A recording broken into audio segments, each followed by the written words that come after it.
The opposition leader today told the Prime Minister he should be ashamed of choosing to buy dirty Russian oil. Is that a fair characterisation of what's happening here? It's a fair characterisation, I'm afraid, of the last 4 years. The funding of Russia's war in Ukraine has in part come from Ukraine's allies. One Ukrainian MP said every barrel of Russian oil, the money goes back into the Russian war machine. How far does the government go down the line of energy prices? Don't worry, we will control them, because if they can't, are they setting themselves up to fail? Are we successfully trying to introduce a Soviet-style economy in the UK? Discuss.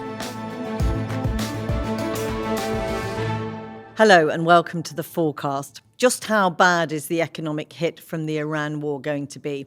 Well, if the talk around price caps on essential food items and lifting sanctions on Russian oil and gas are anything to go by, then it could be very bad indeed. The government says any price freeze will be voluntary after supermarket bosses called the idea preposterous and nonsense. But allowing diesel and jet fuel to be imported into the UK from Russian oil refined in other countries will go ahead. The Conservatives call this a betrayal of Ukraine. Well, to discuss this, I'm joined by our economics reporter, Neil Macdonald, the economist, Vicky, Pryce, and Tom Keatinge, the founding director at the Centre for Finance and Security at the think tank RUSI. Thanks very much, all of you, for joining us. I want to start with you, Tom, if I may. The opposition leader today did not mince her words. She told the Prime Minister he should be ashamed of choosing to buy dirty Russian oil. That money will be used to fund the killing of Ukrainian soldiers. Is that a fair characterisation of what's happening here? It's a fair characterisation, I'm afraid, of the last 4 years, which is that Ukraine's allies have chosen to continue buying energy from Russia. So there is no doubt that the funding of Russia's war in Ukraine has in part come from Ukraine's allies. Go figure. The details of today's announcements are quite complicated. I'm sure we'll get into them. But the bottom line is that, yes, the UK will continue to be sending money via third countries to the Kremlin. Exactly on that point of the detail, the government is insisting, despite moving to loosen sanctions on imports of Russian crude processed in third countries, that the sanction regime is tougher than ever. Can those two things both be true at the same time? Well, if you'd been in my office for most of today, you would have seen us trying to figure out how to answer that question. The short version is, back in October, the UK announced tougher sanctions on Russian oil, including the designation of Lukoil and Rosneft, two of the big Russian oil majors. At that time, they announced the intention to, at a future date, close the loophole which allowed third countries to process Russian oil and sell diesel, jet fuel, etc. to the UK. They announced the intention. That intention was due to come into force about now. And so essentially what the UK has said is, we will bring in some of what we announced in October, but with two notable exceptions, which are the jet fuel and the diesel. So two things can be simultaneously true, which is that they have relaxed their intention, but they still implemented some of what they've intended. Therefore, yeah, we're in a stronger position than we were a couple of days ago. Is it fair to say this is a loosening of one particular area of sanctions? Yes, the UK is not imposing sanctions in as tough a way as it had planned and had announced to do. Ergo, yes, a loosening of intention and sanctions. Vicky, Pryce, so the government's critics are saying we're abandoning the Ukrainians just so we can ensure people can jet off on their foreign holidays this summer. Obviously, the government is arguing this is a critical move for the economy. What do they hope it will achieve, and what do you think it will actually achieve? Well, there is no doubt that energy costs are a very important part of the consumer price index and really the cost of living. And I think what they are focusing on right now, and you did mention in the introduction, also looking at food and wider in terms of what is in fact charged to the consumer, is to limit the pressures that consumers have. And given that certainly petrol prices, particularly diesel, because we're talking about allowing for longer the output, if you like, of refineries that are using Russian oil to produce diesel and also to produce, of course, jet fuel. Those two items are the ones that are going up faster in price, and they are the ones that are worrying the government particularly. And when you look at diesel, of course, is used a lot in the sort of farming community, and jet fuel, of course, affects in the end what happens with airlines. So, but I have to add that we're not the only country. I mean, it is absolutely true to say that it is the plans that have been delayed rather than an actual change of policy from what we were doing before, in terms of allowing for longer for those, we don't know exactly how long, for those items to come in and therefore not being under the sanctions. But Europe, of course, has been importing huge quantities of actual Russian liquefied natural gas and oil since the start of the war. A lot less than before, but if you just look at what happened in the first quarter of this year, I mean, LNG from Russia going into the EU rose by something like 16%, according to some estimates. So I would say that we're not the only ones that are doing this, because basically there is a need and people worry about shortage of supply and what it will mean to the economy. And do you think it will meet that need? Up to a point, yes. But I think what is really, really significant is if we can do whatever we do in conjunction with Europe, really, so that we're not perceived to be the outliers. Politically, it doesn't make very much sense to be seen to suddenly sort of react against our normal tendencies, which have been to support Ukraine. And Neil, exactly as Vicky says, we're not the only people doing this across Europe, but it gives you some sense of how the oil market is working at the moment or not working. Yeah, I think the problem is that it's not working. I mean, basically, the International Energy Agency was saying last week that about 14 million barrels of oil are still missing from the world economy. And that has basically not changed really since the very early days of the war. And despite the ceasefire, there's still very little, very few vessels going through the Strait of Hormuz. I mean, literally 10 a day, whereas there used to be, more than 100. So there's a potential dramatic shortage of oil. It is being made up from various places. The United States has increased some of its production. There's signs of China trying to be more efficient in the way it's using oil. But I think there is a sense out there that there's basically less oil in the world. And if you take something like jet fuel, I mean, this is a very interesting area. I mean, the United Kingdom is being very dependent on importing jet fuel from the Middle East. Now, you go and talk to anyone in the airline industry, they will say, don't worry, there's no shortage, there will be no impact on summer flights, everyone can book their holidays. This seems a bit odd when more than 60% of our jet fuel is coming from, or was coming from, the UAE and Kuwait and Saudi Arabia. And the answer to that conundrum is that a lot more of it is coming from the United States, it's coming from places like Nigeria. So we are finding alternatives, but of course that oil that is coming to us from those countries could go to other countries if they were willing to pay more for it. So I think there's that slight sense of everyone is scrabbling around trying to make sure that they're the ones who are getting the supply, but there is less supply.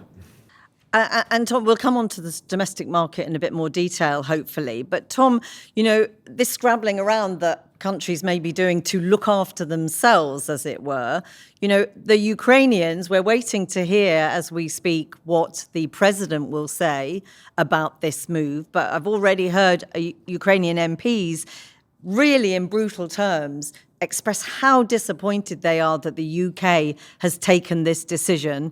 One MP said today that every barrel of Russian oil, however it's sold, the money goes back into the Russian war machine, and suggesting that Ukrainians will pay the price here. So they have every right to be disappointed. But I think here lies the rub, which is that sanctions are an overtly political tool. And we saw this at the beginning of the Russian full-scale invasion with kind of countries. I was traveling to places like Germany, and they were saying, look, Tom, you've got to understand that, yes, we want to go hard on Russia, but, our small and medium-sized companies in Germany rely on the Russian market and. So the point is that, the government in this country, in the UK, has clearly made the decision that there are different options, and they would rather, if you like, sort of secure the domestic base, if that is what this does, and deal with the fallout that may come from Ukrainian MPs, from President Zelensky, or indeed from the EU, to the point about the importance of remaining aligned with the EU. They'll deal with that through diplomatic channels. It's a political decision fundamentally, and the leadership in the UK has decided that it's going to stick up for the UK in this case rather than the Ukrainians. That's the headline. Vicky Pryce? Well, yes, I mean, it looks like it, but we need to bear in mind also what's going on elsewhere. I already mentioned the EU, of course, but also the US has eased Russian sanctions, Russian oil sanctions as well, and it's even sort of talking about easing some of the Iranian ones. So we're not on our own. And even on the jet fuel side, again, it needs to be borne in mind that the EU, which has gone slightly further than we have because it announced its plans earlier, is still allowing jet fuel, which has been refined in India, to come in, which is more or less what we're talking about as well. So we're almost falling into line rather than being perhaps, striking a new sort of pose in this respect. So that needs to be borne in mind. And in terms of how we deal with it, there's been all sorts of ways in which Europe and others have tried to deal with that shortage. And it is absolutely true that the UK is in a worse condition position than others from that point of view, even though, again, as airlines keep telling us they're not running out of fuel for the moment. It is that there are regulations in the EU that specify what type of jet fuel you use on your aircraft. And those have now been amended so that they can use US jet fuel. I think there's jet fuel, Jet 1 and Jet 2. Apparently, one of those two is produced in the US, and I think it's Jet 2, which now is going to be allowed on EU aircraft as well. So there are all sorts of ways in which one is trying to adjust to the new environment. I mean, Tom, Vicky makes the point that we're following, a trajectory that others have taken, particularly the US. But, the UK has always prided itself on being shoulder to shoulder with the Ukrainians. How do you think this will play? However you look at sanctions, you can make basically opposing arguments. So the UK has been tougher than the EU in a number of areas. It's led the EU in a number of areas. It's certainly leading the United States along with the Europeans over the last year and a half since Donald Trump returned to the White House. So the reality is that there is considerable pressure on the Russian economy. The Russian economy is not in good shape, whatever any Russian commentators might have you believe. So if I'm honest, I think this is probably something of a kind of storm in a teacup. The leader of opposition made the most of it, as you mentioned, during Prime Minister's questions in the UK Parliament today. So I suspect this will kind of blow over, but it does fundamentally underline the tough choices that the government in this country and others are going to have to make on economic matters as a result of things which are outside their control. And we are not involved in what's going on in Iran that's led to the closure of the Strait of Hormuz. And this is a big challenge for Keir Starmer's government and indeed others. And exactly to that is what this is about today, trying to respond to the challenge economically for this country. How significant has it been for the UK? Just on the cost of living, there's an amazing survey that the Office for National Statistics have been running for a few years now, where they basically ask people what they think is the most important problem facing the country. And the cost of living has basically come top, I think, month after month after month. I think it was 1 or 2 months where the NHS managed to push it out. But basically it gets mentioned by 90% of the population. It's just overwhelming how this is a dominant concern. And when you look at the age split, I mean, for people who are 18 to 29, it's mentioned by 96% of people as the key problem facing the country. You just cannot underestimate how the cost of living dominates people's thinking and concern about where the country is going. And hopefully we can come on to this, but critically, we've got, I think, 80% of people reporting that their cost of living is going up. And when they do this, the thing that they mention is the price of food. And that has been true in this survey, literally. And that comes even above filling up your car and energy bills, which are the other two things. Those are the three things. Those are the three things that people see as going wrong. And this has just been going on now for years and years and years. And that is what the government is having to find a way to try to respond to. And picking up on Tom's points, it possibly doesn't have that many levers to pull that can make a significant difference to these things. Well, one of the things that is in the headlines today, and the government seemed to be changing their mind about how firm an idea it was, is this notion of price capping for the supermarkets. Now, they're saying it wouldn't be mandatory, but they have supposedly been in conversation with the supermarkets. How would it work, and what have the supermarkets been saying?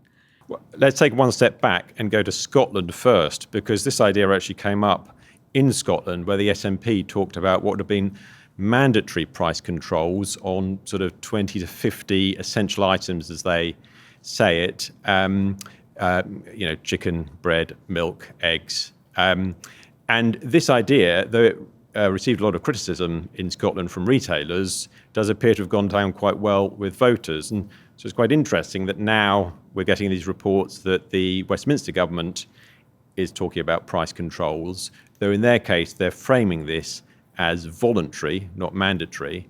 And the exact nature of all this seems a bit murky, perhaps as often with government policy, where the government are saying, well, hang on a second, we have the supermarkets in all the time to talk about what's going on, and all sorts of crazy ideas get thrown around. Goodness me, it's just chatting, sort of, shooting the breeze.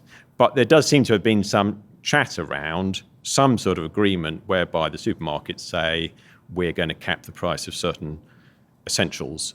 And there does seem some chat around how there might have been some sort of quid pro quo in some of the things that the government is doing, which are putting up their costs, and could the government push those things, to the back burner to make it easier. And irrespective of the firmness or otherwise of the actual plan, the supermarkets, off the record, are coming out fighting, aren't they? Yeah, I mean, this idea has been savagely attacked, I think it would be fair to say. I mean, literally dismissed as they see it as crazy. I mean, I suppose their arguments are, they would say that the supermarkets are not massively profitable. Their profit margins are quite narrow. They would say it's highly competitive. And they say there are all sorts of dangers with price controls. If you start controlling the price of one type of milk, do you then put up the price of another price, slightly different type of milk or different type of bread? How's this all going to work? Isn't it all going to be kind of chaotic and crazy? And they just don't basically accept the idea that they have been engaged in what gets called price gouging, which is a phrase which the government has been bandying around a bit, and obviously is something slightly different.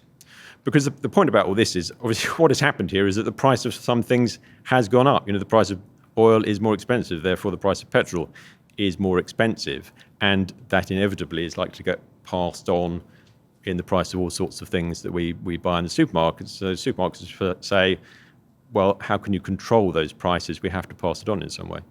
Vicky, Pryce, I mean, you can see politically how this might curry favour. If you're a parent standing at the checkout and your shopping every week is going up and up, what is wrong with asking the supermarkets to look at this? In reality, quite a lot of countries in Europe have done exactly that. So there are controls which have already been imposed. And I mean, the interesting thing, and the reason why one may want to do that, or at least encourage for small price increases rather than what would otherwise be the case, looking at international food prices, fertilizers going up very significantly, so they are all a worry, is that if you tackle the cost of living crisis, which, as we've just been hearing, is the most important thing coming up in terms of voters' concerns, then what you also do, and that's important for interest rates, is contain up to a point what wage increases people will be looking to get to compensate for that. So there is some logic in ensuring that the environment is such as to allow rates to stay where they are rather than go up, because of course that would affect the economy quite significantly, based on the fact that perhaps we're not going to have the second order effect of suddenly wages also going up because they have to compensate for the prices rising as they see in the shops. So I think there is a mix of things that could be justified in terms of thinking ahead of going to the supermarkets and saying, please watch what you're doing. But in practice, when you go around supermarkets, you actually do see that they have been quite careful, particularly on the food side, in terms of not increasing prices by anything like you would have expected. And there are loads of discounts in every other area. So it's one of the reasons why inflation, even in the month before the electricity price, the energy price cap came into effect, which reduced prices for households in April. You saw in March, for example, you were already seeing quite a considerable sort of slowdown in terms of the increase in food prices that supermarkets were charging, and also in what the level of discounts was, which was going on across the retail sector in order to still attract customers. And all that has kept prices rising a bit more slowly than would otherwise have been the case. The problem, Neil, for the politicians is that people don't feel that, do they? Clearly not. I mean, they clearly perceive that the cost of living is a problem and that it's going up. And I'm sure you have this experience, Jackie, as well. If you go out talking to people on the high streets of the country, if you tell them that prices are not going up, they do not believe you. And I think one of the challenges for the government, however, with the approach they're taking, is there is, I think, a danger for them in getting too involved or committed to the notion that somehow that they can control all these things. I mean, we had an idea being floated through the papers not a couple of weeks ago about the possibility of introducing rent controls. Now, I mean, as Vicky was mentioning, in Europe, I mean, the rent controls are tried in other countries, rents are a huge problem in this country. Rent affordability is a massive problem. But how far does the government go down the line of energy prices, your fuel, your food, your rents? Don't worry, we will control them. And can they do that? Because if they can't, are they setting themselves up to fail? I mean, if you take one of the things about this fuel duty discussion today, there's an increase in fuel duty due September the 1st, and that's been delayed. It's been delayed to next year at the moment. So does that mean that come just after Christmas, the fuel duty will go up? Or will they get to that point and the Poshers suddenly think, people really don't like this, we're going to have to defer it again? That is the problem of the government becoming very involved in this area. And that all brings us back to the energy market, how it works, energy security.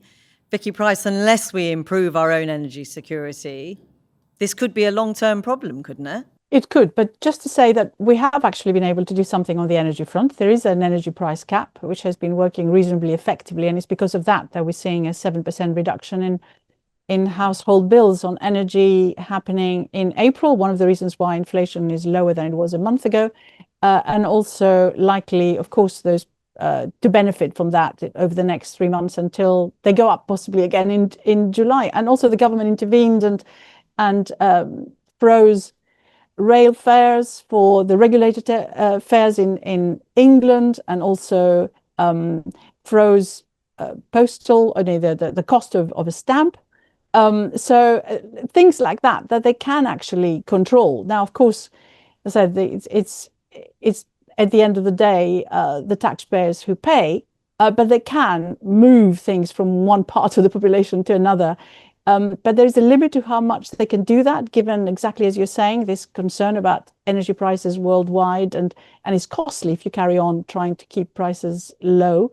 And also, of course, in terms of increasing energy security, which requires normally an awful lot of investment to go into this, and it doesn't necessarily give you an answer overnight. So those are issues which therefore limit, as you rightly are suggesting, what governments can actually do in this area. And it brings us back to what you were saying at the beginning, Tom, that, this is a conflict that the UK had no part in and has very little control over. Donald Trump, Vladimir Putin seemed to think it would be over in a matter of days. That has not been the case, has it? No, it hasn't. And, I can't help feeling that I have mixed views on trying to control prices. Arguably, are we successfully trying to introduce a Soviet-style economy in the UK? Discuss. But you also get the sense that kind of the government is not in control, and at best they're like sort of fiddling while Rome burns. We've had this kind of years-long discussion about productivity in the UK, about sort of wages and all that sort of stuff. So kind of keeping things cheap. I think to Neil's point, you can keep prices down, you can intervene in the way that they're intervening, but you are bottling up issues for the future. And until we deal with the systemic issues, kind of energy security, yes, it takes a long time, but it's always going to take a long time. So, why didn't we start 10 years ago? Until we deal with those issues, we're going to constantly come back to these kind of little itty-bitty problems we've got to deal with, rather than taking a strategic approach. And we haven't been able to do that in the UK for the last 10 or so years. And here we are, as the UK is acutely exposed to these energy shocks. Why? We rely on international markets for a lot of our gas, and that gas is used to generate electricity in this country, and that gas often sets the price of the electricity in this country, much more so than in a lot of other countries, particularly on the continent. And that has the effect, therefore, when gas prices go up, cost of heating your homes goes up because most of us use gas to heat our homes, and also, by the way, often quite inefficiently compared to other countries in Europe. So we're using a lot of gas to do that, and then also it's pushing up the price of electricity as well. And I mean, this is a problem that's been recognised for years and years and much discussed, but the progress has been pretty slow, I would say, so far. And even if something were to be done right now, it would not be quick, would it? It would not solve the very immediate problems that the British public feel they have now about the cost of living.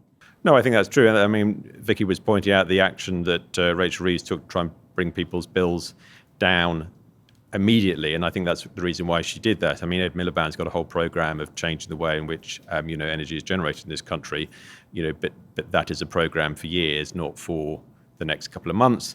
And obviously, we all know, looking at the opinion polls, is that this government may not have years. That is one of their challenges for them. They perceive that people want to see action straight away, and the question is, how do you deliver that? I mean, again, Vicky's point about our scope to do that.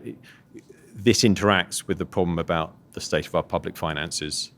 The government has fiscal rules which do somewhat bind its freedom of action. And I think that's one of the reasons why, for example, we all remember the Liz Truss programme to help people with their energy bills, which was in fact very generous and phenomenally expensive. And the Chancellor now has always been saying, no, we're not going to do that. We just can't afford to do that.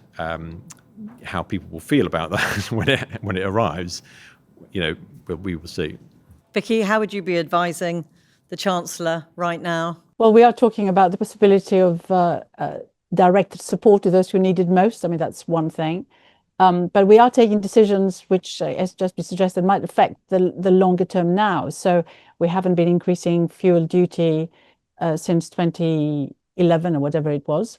We could have been collecting huge amounts of money that way, and that hasn't been done. But I think the government will probably need to look at other costs that are imposed on industry and in a way sort of counterbalance some of those increases that are going straight to business costs right now. So that I think is what needs to be done, but I don't actually see much evidence of that happening. It's possible, of course, that policymakers are thinking this is going to be very short term and we're going to go back to business as usual, but I don't think that would be the case, because there will have been a complete rethink. Do we trust any of the supply chains? We should have thought about all that, of course, during COVID. Do we need to rethink also our own involvement in the North Sea? And there is a big demand to do more exploration there. People are arguing that just a couple of years' time we can actually have a lot more gas and oil coming through, particularly gas, which we get all from the north, from Norway at present. A lot of it makes very little sense. But also investing a lot more on the grid. Again, it takes time. But for the moment, I think they're going to have, like other countries, to focus on the ones that need the help most. It's costly, as Neil was saying, in terms of budgetary terms. But what it probably, though, will do is it will allow the economy maybe to continue to grow rather than go into recession, which is what loads of people are worried about now. And of course, if you look at the IMF, the International Monetary Fund forecasts, they do have a scenario which says that if oil prices stay elevated, we could easily all move into recession, and it's not out of the bounds of possibility. Vicky, you talk about more oil and gas exploration, hugely controversial, the government against new licenses, because they say there's a very valid reason why, because of climate change, because we have to move to a more sustainable form of energy. That's absolutely true, although of course it's worth reminding everybody that as a percentage of the overall sort of emissions, global emissions, the UK is very, very small, about 1% or thereabouts. And whatever we do won't make much difference. And there are, big polluters like India that are carrying on growing and polluting increasingly. And Tom, from a sanctions and financial security standpoint, is it your assessment that actually the UK is looking at this as a temporary shock and it's a mistake to do that? Should it be preparing for a very prolonged squeeze? Well, it's hoping it's a temporary shock, I think, is one point. But yes, I mean, the reality is that we live in a world that has changed dramatically over the last 10 years. And your ability to kind of rely on just-in-time supply chains and all these things, which the UK has excelled in. The UK has felt, well, we don't need to invest in certain types of infrastructure and the rest of it because we can get what we need when we need it. We can get energy from France if we need it, or from Norway, or what have you. That sort of way of operating is now for the birds.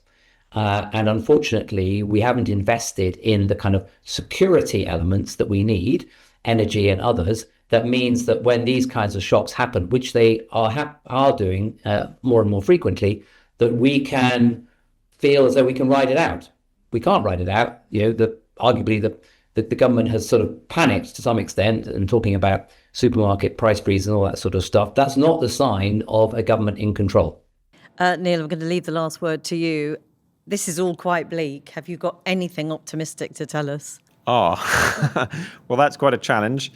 Obviously, look, if there could be a peace deal in the Strait of Hormuz that actually sticks, that would be amazing, but how close are they either side to that? I don't know. That's not my area of expertise, but I think that's the thing that would immediately start to shift the dynamic, bring the price of oil down, bring the price of gas down. A lot of damage probably done out there. It's going to take time, but I think that would change the dynamic of the international energy market. Okay, I'd like to say that's close to optimistic. I'm not sure that it qualifies. But Neil, thank you very much. Vicky, Pryce, Tom Keatinge, thanks so much for talking to us today. Okay, that is it from the Fourcast today. See you next time.